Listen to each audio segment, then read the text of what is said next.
primer seminario internacional de administración y políticas públicas que se llevará a cabo durante el 2 de septiembre al 30 de octubre. A continuación, en el orden, tenemos al doctor José María Ramón. Él es nuestro ponente distinguido de Argentina. Les presentaré a nuestro ponente. Él es licenciado en Relaciones Internacionales de la Universidad Nacional de Rosario. Cuenta con un magíster en Historia y Filosofía de la Ciencia. Cuenta con estudios de doctorado en el área de las ciencias sociales por la Universidad de Buenos Aires. Docente titular asociado por concurso de la Universidad Nacional de la Patagonia y presidente de la Fundación Latinoamericana para una Democracia Participativa. También es autor de numerosos artículos, ponencias en congresos, así como de libros. La mayoría de las temáticas están vinculados al rol de la ciencia política en la democracia latinoamericana, así como temas de enseñanza, reforma curricular y epistemología de dicha disciplina. Actualmente se encuentra a cargo de varios proyectos latinoamericanos en alianza con distintas universidades y organizaciones no gubernamentales. Nuestro querido doctor José María Ramón nos va a compartir el tema Buenas prácticas digitales en redes sociales gubernamentales. Adelante, querido José María Ramón. El micrófono es tuyo. Gracias, colegas. Bueno, una pequeña aclaración. Les recuerdo que estoy en defensa de tesis. Aún no he tenido el título de doctor de la Universidad de Buenos Aires por las dudas. Bueno. Ok, gracias. Como siempre, muchas gracias a la Universidad Autónoma de México. Es un honor para nosotros poder participar. El año pasado la pasamos muy bien. Nos disparó proyectos de investigación y proyectos que llevamos adelante en la Fundación luego del intercambio que hubo, y ojalá que este año también nos llevemos tarea para la casa para generar más y mejores productos, conocimientos, líneas de investigación, artículos, aportes. Bueno, yo pensaba, mientras los escuchaba, voy sacando cosas para no repetir, voy agregando cosas. Ser tercero es una ventaja muy grande porque uno no logra evitar la redundancia o evitar algunas cuestiones que no quiere aburrir. Entonces, aprovecho lo de mis colegas, me pareció excelente, saco cosas que yo ya iba a decir, que ya fueron dichas, y voy por otra línea a ver si puedo aportar algo este año, alguna cosita chiquita. Nosotros vamos a pensar la inteligencia artificial y las políticas públicas, y yo agregaría en el marco democrático, para fortalecer las democracias. ¿Y por qué quiero hacer esta aclaración? Porque en este momento el gobierno más revolucionario, más avanzado, más eficiente en materia de implementación de la inteligencia artificial es China. Y lo usa precisamente para lo que no queremos, que es el control absoluto de la ciudadanía, el monitoreo permanente y su control para el dominio y el poder, en un régimen completamente autoritario. De hecho, si pensamos en este momento la democracia, las políticas públicas y la inteligencia artificial, tendríamos que decir que tenemos un tiempo que se nos agota, porque la evolución de la democracia es hacia la regresión, hacia la extinción. La democracia del siglo XX, después de la Segunda Guerra Mundial, está atacada desde adentro y desde afuera como nunca antes. El ciclo de expansión de la democracia en el mundo terminó y empieza un proceso de achicamiento. La democracia está en peligro. Esto lo tomo del informe Badem, del informe internacional, el informe más grande que hay sobre el estudio de la democracia de los últimos 100 años, y también, si uno quiere tomar los indicadores de algunas revistas que son, digamos, líderes en el campo, ¿no? La democracia está en peligro, y esta vez tenemos una característica un adversario externo muy particular, que es un adversario que está logrando darle a su población prosperidad y eficiencia. Nunca habíamos tenido esto. Cuando nosotros en la democracia luchamos contra el modelo soviético, era un modelo que proponía muchas otras cosas como alternativa a la democracia, pero no proponía bienestar. No era bienestar y desarrollo individual el fuerte. Entonces era un enemigo, digamos, de orden ideológico. En este caso tenemos un enemigo de orden capitalista no democrático, que lo que está ofreciendo es eficiencia, rapidez, prosperidad, sin libertad y sin democracia. Les recuerdo que China fue el primer país que a las 11 de la noche en Venezuela reconoció, antes que cualquier otra nación, reconoció el gobierno de Maduro como legítimo y con el cual iba a seguir gobernando, administrando, comerciando normalmente. A las 11 de la noche China ya tenía el comunicado oficial de respaldo. ¿Eso qué significa? China en este momento en América Latina tiene convenios de inserción en recursos naturales y políticos en todo el continente, crecientes.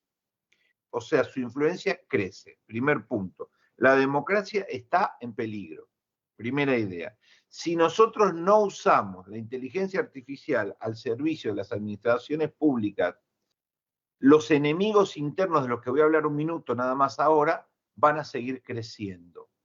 ¿Cuáles son los enemigos internos? Bueno, basta ver las elecciones alemanas de esta semana. La ultraderecha nazi, no una derecha moderada, la ultraderecha nazi acaba de ganar en Turingia y un estado provincial muy importante y sale segundo en Sajonia. Es solo un ejemplo del resurgimiento de las extremas derechas en todo el continente y en todo el mundo. La democracia sufre descontentos profundos, desinterés profundo y una desigualdad creciente que la amenazan por dentro. Es la era de la democracia insatisfecha. Las sociedades dicen, bueno, la verdad, este sistema no me garantiza nada, no me garantiza igualdad, no me garantiza prosperidad, no me garantiza identidad.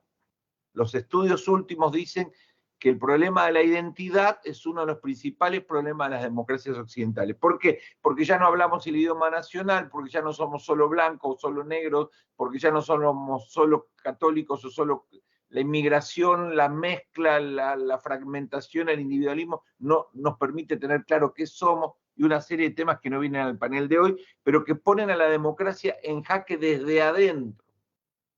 Desde afuera ya lo mencioné, y desde adentro. ¿Cómo se hace para que las democracias del lado de adentro se fortalezcan? Generen políticas públicas que provoquen desarrollo, integración e igualdad. No se trata solo de un problema de desarrollo, de bienestar material, también se trata de integración. Uno de los grandes problemas del desinterés de las sociedades contemporáneas es la desintegración de lazos, el hiperindividualismo, la soledad, la depresión, etc. Necesitamos políticas públicas que al hacerse generen como efecto secundario integración e igualdad. ¿Igualdad por qué? Porque América Latina por lo menos es el continente más desigual del mundo. Entre el que menos tiene y el que más tiene hay un abismo y eso provoca odio, resentimiento, bronca, violencia. Entonces, tenemos por un lado un instrumental que puede servir para las tiranías o puede servir para las políticas públicas y la administración del Estado que genere desarrollo, integración e igualdad. Esos tienen que ser los objetivos de todas las políticas públicas. Aquí tenemos un problema, dado que los gobiernos, por lo menos argentinos, y creo que en gran parte del continente, están concebidos con ideas que chocan contra este instrumental. La primera es que son gobiernos completamente representativos. Es decir, la idea de los gobiernos latinoamericanos es la idea del siglo XIX.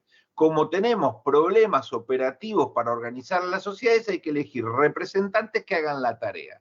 Así concebimos la democracia nosotros. De hecho, en la Constitución argentina dice, el pueblo no gobierna ni delibera sino a través de sus representantes. O sea, ustedes no gobiernan, son sus representantes. ¿Y por qué lo hicimos? Porque era inconcebible pensar en democracia donde se hagan en las esquinas, en las plazas, en las muchedumbres, todo eso llevaba a la tiranía. Entonces los clásicos y los contractualistas pensaron democracia republicana representativa. Voten, elijan en el menú quién gobierna, quién genera la política pública, váyanse a casa y nos juzgan dentro de 4 años. Ese modelo es el que domina hoy las democracias latinoamericanas. Pero hay un problema con ese modelo, que el resto de la sociedad se corrió de ese modelo delegativo y quiere ser protagonista de todo. Quiere ser protagonista de sus gustos, de su carrera, de su amor, con quién se van a casar, qué van a estudiar, qué van a comprar. Es decir, la sociedad no soporta más en ningún campo de la vida delegar. Las sociedades quieren ser protagonistas de sus intereses, al menos de sus metros cuadrados, en todos los órdenes de la vida. Entonces ahí tenemos un problema. Hay una sociedad que no encaja bien con una política pública completamente delegativa, vertical y de alguna manera elitista. Elitista entre comillas, una palabra media peligrosa. Elitista me refiero a un número pequeño de personas que deciden por nosotros toda nuestra existencia. No si son de clase alta o clase baja, no me refiero a eso, sino me refiero a la delegación absoluta. Entonces, ¿qué sucede? Viene el desinterés, viene la falta de participación, la apatía. Si yo les dijera a ustedes las causas por las cuales los clásicos, los contractualistas, los liberales que pensaron la democracia, la hicieron representativa, la principal causa por la cual la hicieron representativa desapareció, que era la imposibilidad técnica de reunir a los ciudadanos para discutir. No había posibilidad técnica de hacerlo. Esa situación desapareció y hoy la sociedad puede organizarse con inteligencia artificial, con internet y con una serie de instrumentales para ser consultada de las más diversas formas en los tiempos más veloces inimaginables. De hecho, la situación política en las redes sociales muestra que algo se viraliza en menos de un día. No hay necesidad de esperar 15, 20, 25 días para que alguna idea se instale. Hay múltiples ejemplos de que cuando a la sociedad le interesa algo, puede llegar a millones de personas en menos de un día o un día y medio. Eso significa que la sociedad puede comunicarse entre sí a una velocidad jamás vista. Eso ya está probado, ya lo hemos visto en miles de ejemplos. Entonces yo les digo a ustedes, la inteligencia artificial permite darle un salto gigantesco a la Big Data. Ya teníamos Big Data, pero el procesamiento era complejo, costoso, lento, trabajoso. La inteligencia artificial lo que hace es darle una inyección fenomenal de velocidad, de eficiencia, de pulido, de uso a la Big Data. Y el Estado es el dueño de una Big Data gigantesca. Es decir, a través de los censos, de los registros, de los usuarios, a través de 1000 cosas, la Big Data puede procesar la información de los ciudadanos y con inteligencia artificial hacer un montón de cosas. ¿Qué? Por ejemplo, ¿qué? Bueno, por ejemplo, segmentar. Hoy podemos segmentar fácilmente desde una política pública. Supongamos, soy director de deporte. Soy director de deporte, voy a llevar adelante una política deportiva para la salud, para los jóvenes, para lo que... ¿Tengo la posibilidad técnica de identificar al 80 o al 70% de la gente que le interesa el deporte? Sí, la tengo. ¿Tengo la posibilidad técnica de presentarle una política pública al 50 o al 60% de la sociedad que le gusta el deporte? Aunque se lo presente en general al resto de la sociedad. Hacer un mensaje dirigido a esas personas y acercarlo. Sí, lo tengo. Lo tengo a través de WhatsApp, lo tengo a través de mail, lo tengo a través de Messenger, lo tengo a través de muchas herramientas. Tengo posibilidad de que cada hacedor de política pública llegue, no sé si al 60 o al 70, pero por lo menos llegue a decenas de miles de personas directamente interesadas en una política pública. A través de eso. ¿Puedo hacer, por ejemplo, una consulta técnica? ¿Puedo yo poner en una página web de circunstancias, de esas que nacen y mueren, una maqueta? ¿Una maqueta de qué? Una maqueta de una plaza. Vamos a construir una plaza acá. El arquitecto acaba de presentar el proyecto al alcalde. ¿Puede esa maqueta y ese proyecto presentarse virtualmente durante un mes y convocar técnicamente a los vecinos? Se puede convocar a toda la ciudad, pero especialmente a los que viven 2 cuadras a la redonda de ese baldío para mostrarle la maqueta y pedir sugerencias. ¿Lo puede hacer hoy con la inteligencia artificial? Claro que sí, muy sencillamente. Es decir, ¿puedo consultar proyectos? ¿Puedo mostrar proyectos? ¿Puedo segmentar? Sí. ¿Puedo evaluar las políticas públicas a través de la inteligencia artificial? ¿Cómo nos fue con la política pública X? Hicimos el programa verano contra la obesidad, el programa verano contra el abandono escolar, el programa verano, el programa invierno por la seguridad en los sectores más peligrosos. Cualquier programa de cualquier... ¿Puedo yo evaluarla con los beneficiarios de ese programa? A través de instrumentales de todo tipo, tecnológicos, virtuales, ágiles, rápidos, fáciles y gratuitos. Sí puedo, perfectamente puedo. Es decir, que puedo evaluar gran parte de las políticas públicas con la sociedad de una manera rápida, barata, casi barata, gratuita para la sociedad y muy barata para el Estado, porque una vez que uno tiene el suficiente know-how de ingeniería que administra el Estado, luego es un proceso que se torna rutinario, segmentar, consultar, presentar, conectar. ¿Lo puedo hacer? Sí. ¿Puedo hacer encuestas? Sí. ¿Puedo hacer censos al interior del personal del Estado? Una práctica que es poco habitual en la Argentina. Saber qué Estado tengo. ¿Puedo yo tener una idea de dónde tengo los abogados, dónde tengo los contadores, dónde tengo los que no tienen primaria, dónde tengo los que tienen secundaria, dónde tengo los que están pasando por una enfermedad dentro del Estado, que tiene decenas de miles de empleados, y con ese proceso generar cambios de todo tipo en la conformación de gabinetes, de traslados, de equipos? ¿Puedo? ¿Lo están haciendo? No. ¿Están segmentando para contactar? No. ¿Están segmentando para evaluar? No. ¿Están preocupados en la satisfacción ciudadana? No. En la Argentina uno hace cualquier tipo de trámite y no hay ningún tipo de evaluación. Yo hoy llevo mi vehículo a hacer el service en cualquier concesionaria media de mi ciudad y a las 6 horas suena mi teléfono. Una consultora que está a 10.000 kilómetros de distancia me llama y me dice, ¿cómo lo atendieron? ¿Fue puntual? ¿Fue lo que esperaba? Me hace 6 preguntas de evaluación de clientes. Me hacen siempre la evaluación de satisfacción de cliente. ¿Lo hace el Estado con sus ciudadanos? No. ¿Lo podría hacer técnicamente? Por supuesto, de una manera sencilla, porque la inteligencia artificial, la Big Data y las nuevas herramientas lo permiten, pero no lo hacemos. Quiero decir una cosa sobre todo este tema. Estamos a punto de perder la noción de realidad. Nosotros somos parte de una era en donde la dicotomía real-ficción era notoria. ¿No es cierto? Toda persona que tiene más de 40 años se educó en un tiempo en donde había, más allá de los intelectuales que discuten la noción de objetividad, de evidencia, al margen de discusiones teóricas, el mundo común, mi madre, yo, teníamos la noción de es verdadero o falso, es verdadero o es ficción. Esa frontera estaba clara. Esto el año que viene desaparece.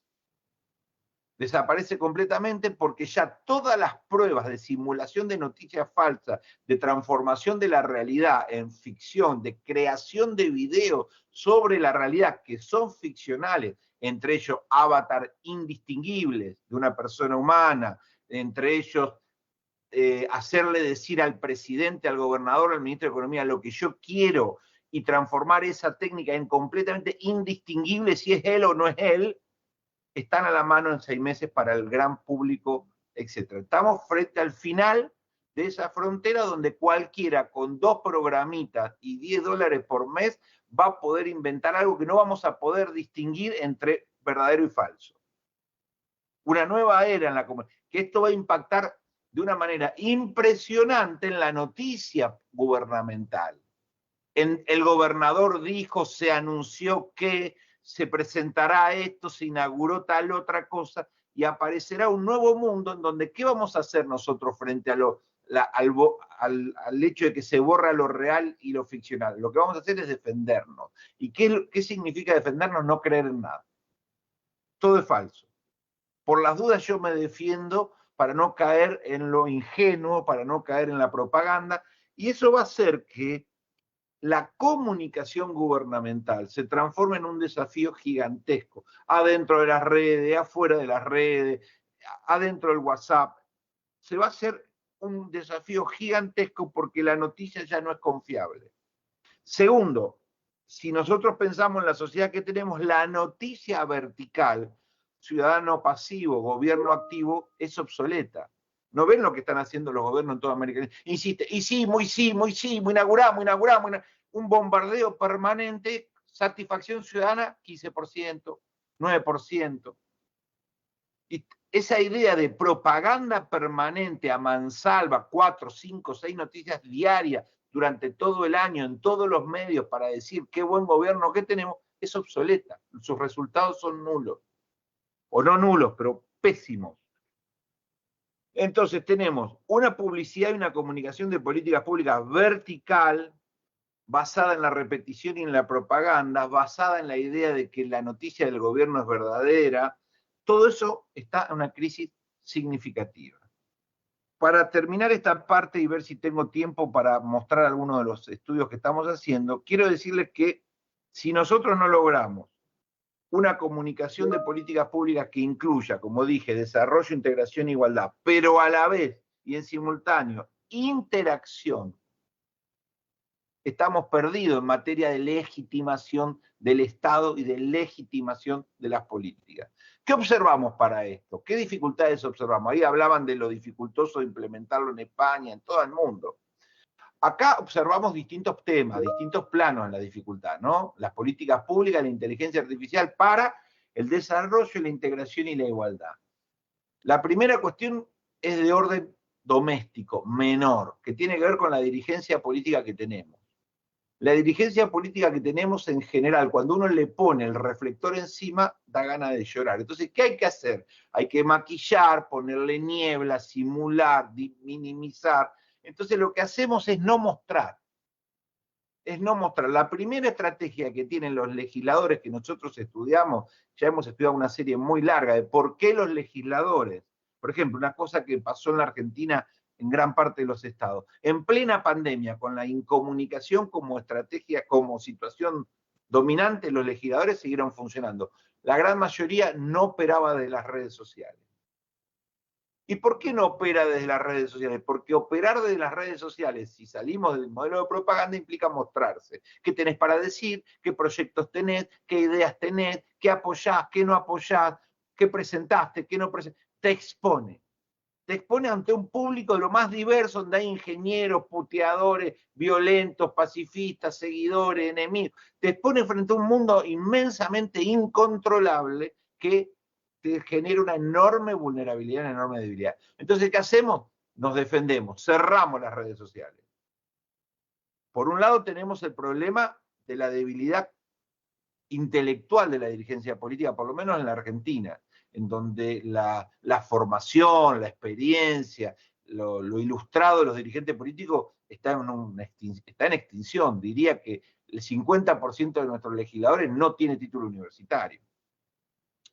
El segundo caso es que si nosotros nos metemos en políticas públicas con interacción, con Big Data, con integración, con consulta, con todo lo que ya dije, lo que va a pasar es que no vamos a poder tener tanto margen de maniobra para la corrupción. Si yo tengo que informar, consultar, mostrar lo que voy a hacer con la plaza, con la política de seguridad, con la política, voy a tener que informar cuánto voy a invertir en la plaza, cuánto voy a pagar los juegos, cuánto me va a salir porque la gente empieza a preguntar.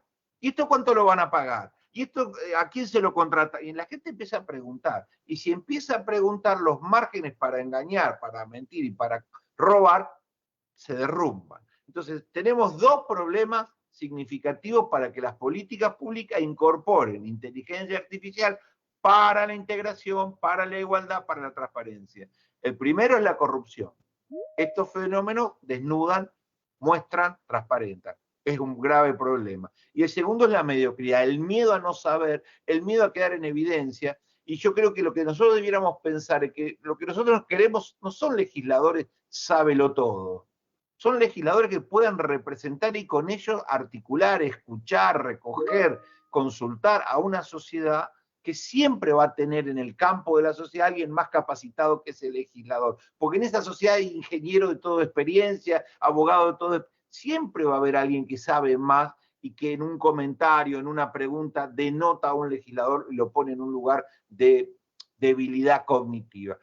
Por eso hay que salir de los modelos de los políticos que muestran, simulan, sabemos todo está bajo control, estamos yendo muy bien, tenemos todo planificado, está todo bajo el plan de...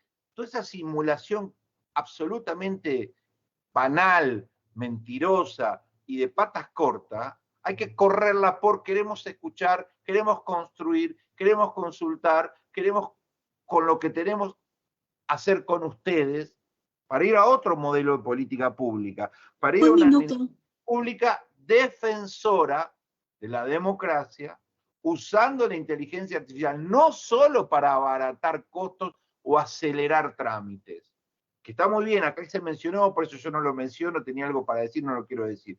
Toda esa dimensión funcional del Estado tiene que avanzar, tiene que hacer todo lo que dijeron mis compañeros antes, es vital usarlo para el bienestar estándar de la sociedad, está claro.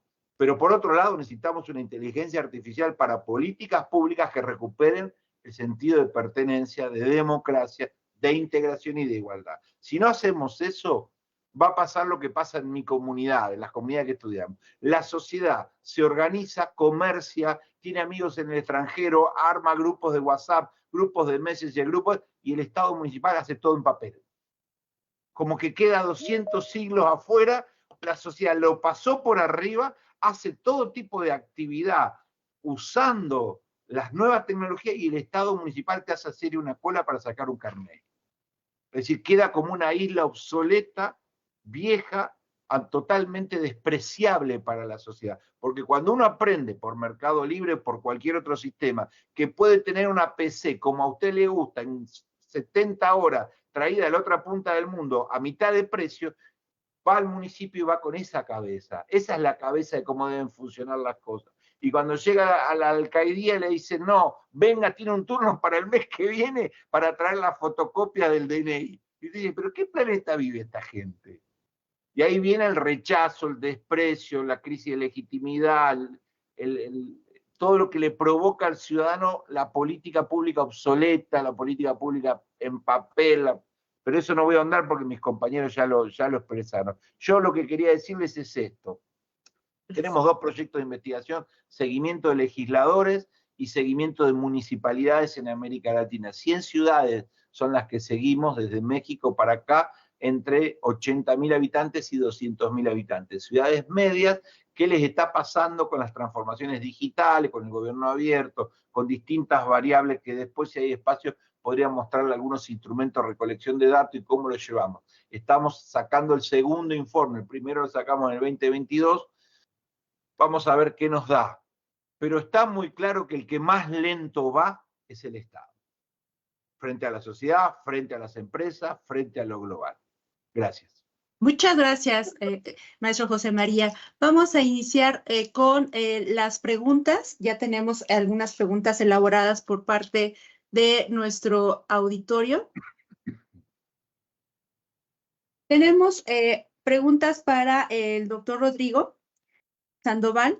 Rodri, nos preguntan sobre de qué manera la innovación pública basada en inteligencia artificial puede contribuir a una mayor participación ciudadana en la toma de decisiones gubernamentales. No aparece el nombre de quien hace la pregunta y esa sería el cuestionamiento por parte de nuestro auditorio. Si serías tan amable de contestarla, por favor, y en un momento voy con la siguiente ronda con los otros 2 colegas. Gracias. Sí, muchas gracias. Gracias por la pregunta, Mari Carmen, y gracias a quien hizo la pregunta. Pues realmente la participación ciudadana es un problema que tienen todas las administraciones públicas, yo diría que en el mundo, ¿no? Salvo que mis colegas me desmientan, pero es muy escasa la participación ciudadana, sobre todo cuando no hay canales de participación ciudadana o cuando no hay los medios de participación ciudadana. Yo he investigado tanto las redes sociales como los canales de portales de internet y muchas veces los gobiernos no quieren atreverse a abrirlos por el impacto que pueden tener los ciudadanos, es decir, por la masificación de propuestas o de cosas que tengan que hacer. Esto podría solucionarse con el uso de inteligencia artificial, es decir, la inteligencia artificial sí permite la personalización y, bueno, pues que haya mucha mayor participación ciudadana y que pudiera ser evaluada, recogida, que pudiera ser sistematizada en ese sentido. Sin embargo, hay un problema, ¿no? Que al tener más participación ciudadana y al darle acceso a la inteligencia artificial, pues también puede haber problemas de la privacidad de la información, es decir, mucha de esta información se pudiera compartir y pues bueno, eso a los ciudadanos tal vez no les pudiera agradar el que puedan tener acceso a sus datos o desde dónde se estén haciendo esas propuestas. Pero pues definitivamente sí puede haber mayor participación ciudadana, ya hay esfuerzos en algunos estados, ¿no? Que incluso han adoptado políticas de voto electrónico o incluso algunas políticas de poder escuchar mejor a los ciudadanos que utilizan estas tecnologías y que pues sí les puede permitir el acceso, pero repito, pues tiene ese riesgo que he comentado. Esa sería mi respuesta. Quedo atento a alguna otra pregunta. Muchas gracias, doctor Rodrigo Sandoval. Tenemos otra pregunta para el doctor San Juan por parte de otro entusiasta colaborador aquí en el seminario. La pregunta es la siguiente. ¿Cómo puede la inteligencia artificial ayudar a los gobiernos a manejar y analizar grandes volúmenes de datos para mejorar la formulación de políticas públicas? Adelante.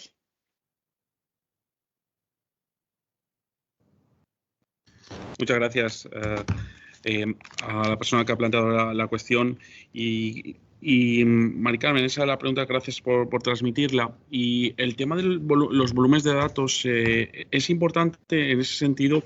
Lo que hablamos de los instrumentos, la inteligencia artificial, lo que nos ayuda es a sintetizar cuestiones que hoy en día, por ejemplo, un proceso participativo que puede ser aquello que un poco a lo mejor a los gobiernos un poco les aleja de implementar los procesos participativos, es el volumen que puede tener la participación, como bien acaba de plantear el compañero Rodrigo Sandoval. Entonces, utilizando la inteligencia artificial, ese volumen de datos que nos plantean, en cualquier caso, de toda esa información, esa minería de datos, la inteligencia artificial lo que hace es sintetizarla.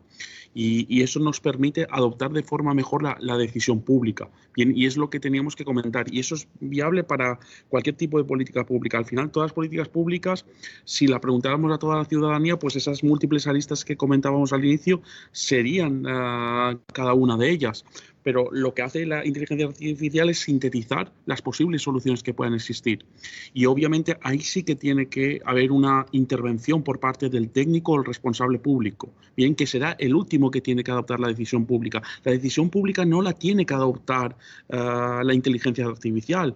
No está, si queremos, habilitada para adoptarla. La tiene que hacer o un funcionario, en algunos de los casos de cuestiones administrativas, y en otras la inteligencia artificial. Otras cuestiones son menores, pero lo que es adoptar una decisión, obviamente la legitimidad corresponde todavía a las personas. Y ahí sí que es verdad que tenía que adoptarla, en ese caso, los responsables públicos. Es cierto que un dato que ha planteado José María Ramón, interesante, igual que hablamos de una capacitación de la ciudadanía para poder utilizar las vías de participación, ofrecer unos datos de calidad para que se adopten unas buenas decisiones públicas, los responsables públicos están capacitados en estas materias. Lo comentaba, por ejemplo, en cuanto a cuestiones formativas. Bien, por tanto, también ahí tenemos que decir que ahí la inteligencia artificial podría facilitarle a esas personas que puedan tener una menor capacitación, poderles ofrecer posibles soluciones viables, por ejemplo, en cuanto a políticas públicas.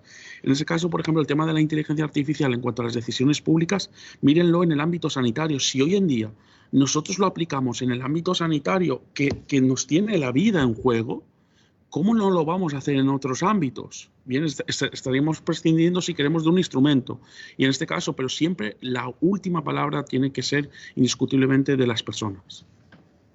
Muchas gracias.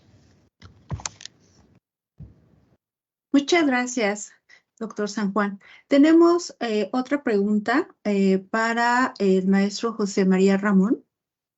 Y es acerca, esta pregunta la hace el compañero Antonio Tenorio Lira. Es sobre de qué manera la inteligencia artificial puede contribuir a combatir la desinformación y las noticias falsas en el ámbito gubernamental. Si pudiera ser muy preciso, doctor, porque creo que, maestro, porque la pregunta está muy abierta, pero adelante con su respuesta. Muchas gracias. Bueno, me parece que va a haber defensas de criterios, es decir, que uno como consumidor, como ciudadano, como gobernante, usando su propio criterio, rechequeando en otras fuentes, usando elementos de diversidad de fuentes, pueda defenderse frente a la noticia falsa, es un uso válido, pero bastante exigente. Uno no busca varias noticias en su celular para chequear que no sea falsa, salvo que la noticia sea demasiado impactante y que sea sumamente preocupante, entonces busco en otro lado a ver si es cierto. Pero si es una noticia de importancia media-baja, uno la da por válida y sigue mirando otras noticias.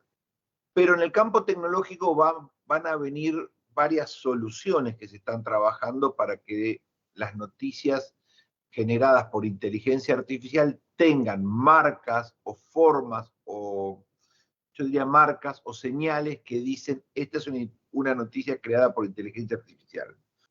También va a suceder con fotos, va a suceder con videos, va a suceder con todo. Si los gobiernos la adoptan y la llevan adelante como una estrategia de defensa o no en los próximos 5 años, no lo sé, pero técnicamente ya hay un desarrollo defensivo para identificar lo que es verdadero y lo que es creado, porque si no, no vamos a poder distinguirlo. No es la vista humana la que va a permitir distinguirlo. Ahora todavía sí, porque hay pequeñas sutilezas, aún estamos en una fase tecnológica donde tiene que estar muy bien hecho para no distinguirlo a simple vista, pero esa historia va a pasar en menos de un año, es historia y no vamos, la vista no nos va a permitir distinguir si el Papa es esa persona que está o no modelando o si tal o cual, pero no va a ser posible. Muchas gracias, maestro. Bien, pues ya por cuestiones de tiempo vamos a ir cerrando la sesión del día de hoy. Le vamos a pedir a nuestra querida amiga Selene proyectar la constancia para nuestros ponentes, por favor.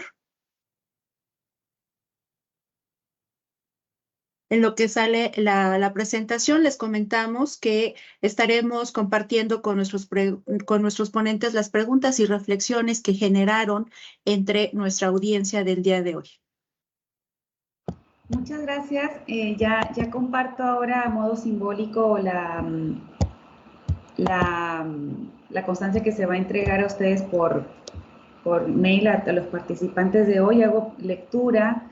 La Universidad Autónoma del Estado de México, a través de la Secretaría de Investigación y Estudios Avanzados, otorga la presente constancia al doctor en Administración de Empresas, en este caso el doctor Rodrigo Sandoval Almazán, docente de la Facultad de Ciencias Políticas y Sociales de la UAMX, por su ponencia con el tema Innovación Pública e Inteligencia Artificial durante el Seminario Internacional de Administración y Políticas Públicas, bajo el marco de aula internacional, por supuesto al ser una actividad virtual, en la modalidad de Masterclass, celebrada el 2 de septiembre del 2024, Patria, Ciencia y Trabajo 2024, conmemoración del 60 aniversario de la inauguración de Ciudad Universitaria. Firman esta constancia desde el área internacional la doctora en Farmacia y Tecnología Farmacéutica, la doctora Mariana Ortiz Reynoso, directora para la internacionalización, y la doctora en Ciencias Sociales, la doctora Marta Patricia Zarza Delgado, secretaria de Investigación y Estudios Avanzados. Esta constancia, unida a otra que van a emitir desde la Facultad de Ciencias Políticas, las vamos a entregar vía mail a todos los participantes de hoy. Muchas gracias, Selene. También para agradecerles a nuestros ponentes, a Rodrigo Sandoval, a Francisco Javier San Juan y a José María Ramón por habernos dejado entre el auditorio reflexiones justamente acerca de la inteligencia artificial en la administración pública desde una visión de México, España y Argentina. También a nuestros asistentes en este foro, tanto en las diversas plataformas con las cuales está transmitiendo el primer seminario internacional de administración y políticas públicas. También para recordarles que este seminario tendrá verificativo del día de hoy, 2 de septiembre al 30 de octubre. Este seminario consta de 8 sesiones. El día de hoy fue la primera. La próxima sesión les invitamos para que se puedan conectar a través de estas plataformas el próximo 11 de septiembre del 2024 a las 11 de la mañana. La sesión número 2 es Relaciones Intergubernamentales y participará Joel Mendoza Ruiz, Juan Cruz Olmeda y César Coliño. Y va a moderar Rodrigo Rafael Arenas. También les agradezco mucho a los organizadores de este seminario por la invitación para poder participar el día de hoy. Me siento muy honrada con mis compañeros, con Rodrigo, con Francisco y con José María, así como con Irene, Selene y el doctor Gabriel por haber compartido la mesa virtual con ustedes, así como con nuestras autoridades por parte de la universidad. Vamos a cerrar ahora sí la sesión, sino antes pedirles a todos que puedan prender sus cámaras para poder tener una fotografía a distancia, para quienes guste, y tener justamente nuestras evidencias de esta actividad. Ahora sí le dejamos al doctor Gabriel que pueda hacer la fotografía digital. Estamos esperando para quien guste abrir sus cámaras. Muchísimas gracias, Maricar. Pues para no robar mucho tiempo, vamos a la cuenta de 3. 3, 2, 1. Listo. Muchísimas gracias. Chao, que la pasen bien. Gracias a todos. Muy buenas tardes para nuestros colegas de Argentina y de España. Por la hora, Argentina también ya es tarde y buenos días para México. Gracias.